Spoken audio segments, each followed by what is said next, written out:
शालू के घर में आज काफी रौनक थी। आज उसे देखने वाले लोग आने वाले थे। शालू को उसकी सहेलियों ने घेर कर रखा हुआ था। देखा, मैं ना कहती थी कि हम सब सहेलियों में सबसे पहले तेरी शादी होगी। चलो अच्छा है, तू हमें फिर अपने ससुराल के बारे में एक्सपीरियंस बताइयो, ताकि जब हमारी शादी हो तो हम लोग पहले से ही प्रिपरेशन कर जाएं। अरे बाबा, तुम सब तो बहुत अच्छी हो। भला ये क्या बात हुई? देख लेना, मैं तो अपने ससुराल की केवल तारीफ और तारीफ और तारीफ ही करूंगी। सभी सहेलियां हंसी ठिठोली कर रही थी कि तभी शालू के पिताजी खाने पीने का बहुत सारा सामान बाहर से ले आते हैं। थोड़ी देर बाद कपिल अपने माँ बाप के साथ शालू के घर आता है। शालू की माँ बढ़िया सी चाय बनाकर शालू के हाथ टेबल पर रखवा देती है और बाहर से लाया हुआ खाने पीने का सारा सामान भी। अरे बहन जी, आपने इतनी तकलीफ क्यों की? वैसे क्या ये सारा खाना शालू ने बनाया है? हाँ जी, हमारी शालू के हाथों में तो अन्नपूर्णा का वास है।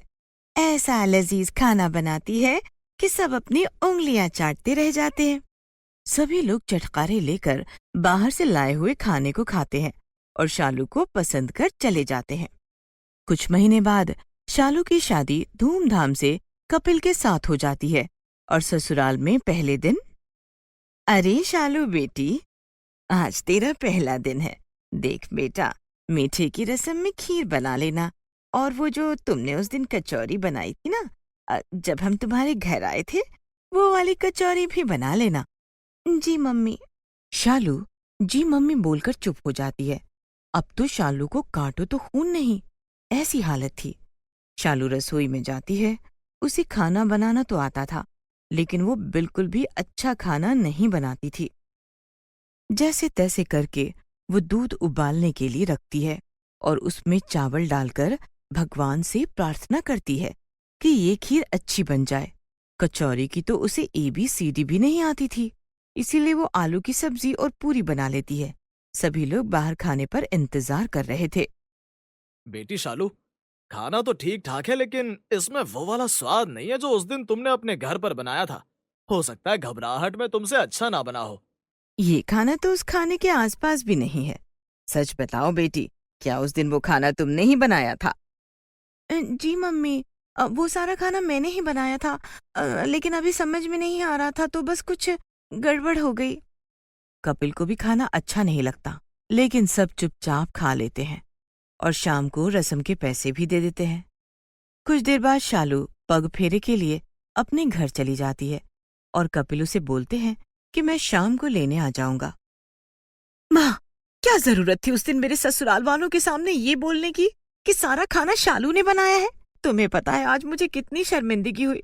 मेरे हाथ का खाना किसी को भी अच्छा नहीं लगा। हाँ बिटिया, मुझे भी लगता है मुझसे गलती हो गई, क्योंकि ये बात तो मैं भी अच्छी तरह जानती हूँ कि तेरे हाथ में जरा भी स्वाद नहीं है। पर कोई बात नहीं, तो कुछ दिन अपने सास से पूछ पूछ कर खाना बना लेना। शालू अपने माथे पर हाथ रखकर बैठ जाती है। कपिल का फोन आता है कि वो ऑफिस से लेट हो जाएगा, इसीलिए तुम मेन रोड तक आ जाओ, मैं तुम्हें वहां से पिक कर लूंगा। कपिल ने जहां शालू को बुलाया था, वहां एक छोटे से जंगल का रास्ता पड़ता था। शाम को शालू यही सोच सोच कर परेशान हुई जा रही थी कि तभी अचानक से उसे अपने सामने कुछ गिरा हुआ लगता है। वो ध्यान से देखती है तो वो एक कुकर था। वो आसपास देखती है, लेकिन उसे कोई दिखाई नहीं देता। तभी कपिल उसे आवाज देता है और वो कपिल के साथ घर आ जाती है। वो साथ लाया हुआ सारा सामान रसोई में रख देती है। अगले दिन सुबह। शालू बेटी, आज तेरी सास की बहन आने वाली है और उसे खाने में बिरयानी बहुत पसंद है। बस बेटा, इतनी मजेदार बिरयानी बनाना कि वो उंगलियां चाटती रह जाए। जी पापा जी, मैं पूरी कोशिश करूंगी। शालू रसोई में खड़ी थी। वो सारी चीजें सामने रख लेती है, लेकिन उसे कुछ समझ नहीं आ रहा था कि आखिर बिरयानी बनाए तो कैसे। सासू माँ की बहन आ रही है। मजेदार, मसालेदार, चटपटी ऐसी बिरयानी चाहिए जैसे कि कभी आज तक उसने खाई ही ना हो। शालू ने अभी अपनी बात खत्म ही की थी कि कुकर में बिरयानी ऊपर तक भरी हुई थी। शालू पूरी रसोई में गर्दन घुमाकर देखती है, कभी नीचे देखती है, कभी ऊपर देखती है, और हैरानी से आंखें फाड़े हुए उस कुकर को देखती है। हे भगवान, क्या यहाँ पर जादू हो रहा है? ये कुकर अचानक से बिरयानी से कैसे भर गया? पहले जरा मैं चख लूं, क्या ये सचमुच बिरयानी ही है? शालू एक चम्मच उठाती है और प्लेट में थोड़ी सी बिरयानी डालकर खाकर देखती है और शालू खुशी से उछल जाती है क्योंकि वो बहुत टेस्टी बिरयानी बनी थी। वो फटाफट सारी बिरयानी एक बड़ी सी बाउल में निकाल लेती है और सबको खाने के लिए देती है। सभी लोग तारीफ करते हुए नहीं रुक रहे थे। शालू भी फूली नहीं समा रही थी। सारा काम खत्म करने के बाद वो कुकर को धोकर मांज कर रख देती है और खुशी खुशी जाकर सो जाती है। शादी के बाद पहली बार तुम्हारे हाथ का खाना लेकर ऑफिस जा रहा हूँ। कुछ मजेदार बना दो। ऐसा करो, तुम बढ़िया सा शाही पनीर बना दो। हाँ जी, क्यों नहीं। इन लोगों को बहू की नहीं, एक हलवाई की जरूरत थी। अब मैं क्या पूरा दिन रसोई में खड़े होकर इन लोगों के लिए यही सब करती रहूं? हे भगवान, अब ये शाही पनीर कैसे बनता है?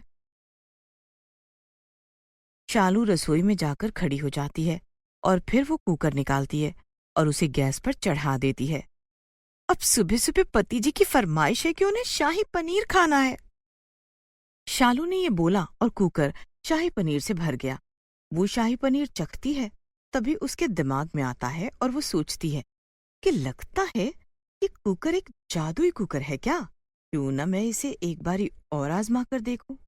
अगर तुम सचमुच में जादू के कुकर हो तो सबके लिए फटाफट कचौरियां बना दो। कुकर कचौरी से भर जाता है। अब तो शालू की खुशी का कोई ठिकाना ही नहीं था। अब तो वो बड़ी खुश थी। जब भी कोई उसे खाने के लिए बोलता, वो फटाफट कुकर को बोलती और खाना तैयार हो जाता। आस पड़ोस में कुकर में बने हुए खाने की खुशबू फैल जाती। सभी लोग कहते कि भाई, कपिल की पत्नी आई है, बहुत अच्छा खाना बनाती है। जब देखो मोहल्ले में खाने की खुशबू आती रहती है। शालू शालू शालू, आज शाम को मैंने अपने बॉस और कुछ दोस्तों को खाने पर बुलाया है। खाना इतना मजेदार बनाना कि बॉस बस खुश होकर मुझे प्रमोशन दे दे। हाँ, क्यों नहीं। कितने लोगों का खाना बनवाना है उतना बता दो। और क्या कहा तुमने? प्रमोशन? देख लेना, वो तो चुटकी बजाते ही हो जाएगी। शाम को शालू सबकी पसंद का खाना कुकर से बोल बोल कर बनवा लेती है। सारा घर मोहल्ला खाने की खुशबू से महक रहा था। तभी उस मोहल्ले में एक बूढ़ी सी औरत घर घर घूम रही थी। इतनी अच्छी खाने की खुशबू तो बस उसी कुकर के खाने से हो सकती है। कहाँ गया मेरा जादुई कुकर? आज तो मैं इसे ढूंढ कर ही रहूंगी। वो बूढ़ी औरत कोई और नहीं, एक जादूगरनी थी, जिसके हाथ से उस दिन उसका कुकर नीचे गिर गया, जो शालू उठा लाई। जिस कुकर को वो खाना बोल बोल कर सारे मोहल्ले में फेमस हो गई थी। तभी वो बूढ़ी औरत शालू की रसोई के पास पहुंचती है और अपने कुकर को खिड़की में से गैस के ऊपर रखा देखकर वो खुश हो जाती है और झट से अंदर आ जाती है और उसमें रखा हुआ खाना वहीं बर्तन में निकालकर वो अपना कुकर धो रही थी कि शालू अंदर आ जाती है। कौन हो तुम और ये इस कुकर के साथ क्या कर रही हो? मैं इस कुकर के साथ क्या कर रही हूँ बताऊं तुझे? ये कुकर मेरा ही है, जो उस दिन गलती से वहीं गिर गया और तुम इसे उठाकर ले आई। ये एक जादुई कुकर है, ये तो तुम्हें अब तक पता चल ही गया होगा। अरे, इतना तेज क्यों बोल रही हो? जरा धीरे बोलो। और सुनो, जो कोई भी तुम हो, ये कुकर तुम्हारा है या नहीं, लेकिन मैं तुम्हारे पैर पड़ती हूँ, इस कुकर को लेकर मत जाओ। मेरी चीज है, मैं लेकर जा रही हूँ। तू कौन होती है मुझे ये कहने वाली कि ना ले जाओ? शालू पूरी तरह उसके पैरों को पकड़कर लंबा लेट जाती है और उससे प्रार्थना करती है कि वो इस कुकर को यहीं छोड़ दे। उसके बदले में जो काम वो बोलेगी वो करने के लिए तैयार है। पर तुम मुझे ये बताओ कि तुम आखिर इस कुकर को अपने पास क्यों रखना चाहती हो? क्या बताऊं अम्मा, मेरे ससुराल वाले बहुत चटोरे हैं। जब इन लोगों ने मेरे घर आकर मुझे देखा तो मेरी माँ ने झूठ बोल दिया कि ये सारा खाना मैंने बनाया है। फिर इस जादुई कुकर से मैं सब तरफ फेमस हो गई। अगर आप इसे ले जाओगी तो मेरा क्या होगा? फिर तो मेरी पोल खुल जाएगी कि मुझे खाना बनाना नहीं आता। अपनी बेटी समझकर मुझे ये कुकर दे दो। शालू को इस तरह लंबा पैरों में गिरा हुआ लेटा हुआ देखकर जादूगरनी की हंसी छूट जाती है। वो शालू को उठाती है और उसे इस शर्त पर कुकर दे देती है कि इसका कभी गलत इस्तेमाल मत करना, वरना ये कुकर फट जाएगा। मैं आपका ये एहसान कभी नहीं भूलूंगी और मैं वादा करती हूँ कि मैं कभी इसका गलत इस्तेमाल नहीं करूंगी। जादूगरनी वो कुकर शालू को देकर वहां से चली जाती है। अब तो शालू उस कुकर में तरह तरह के खाने बनाकर अपने ससुराल वालों को खुश रखती है, लेकिन उसे मन ही मन डर भी लगा रहता है कि कहीं ऐसा ना हो कि किसी दिन जादूगरनी चुपके से आए और अपना कुकर लेकर चली जाए। इसीलिए वो रात को कुकर धो मांज कर एक अलमारी के अंदर रख कर उसे बंद कर देती है और भगवान का दिल ही दिल धन्यवाद करती है कि उसे ये जादुई कुकर मिल गया।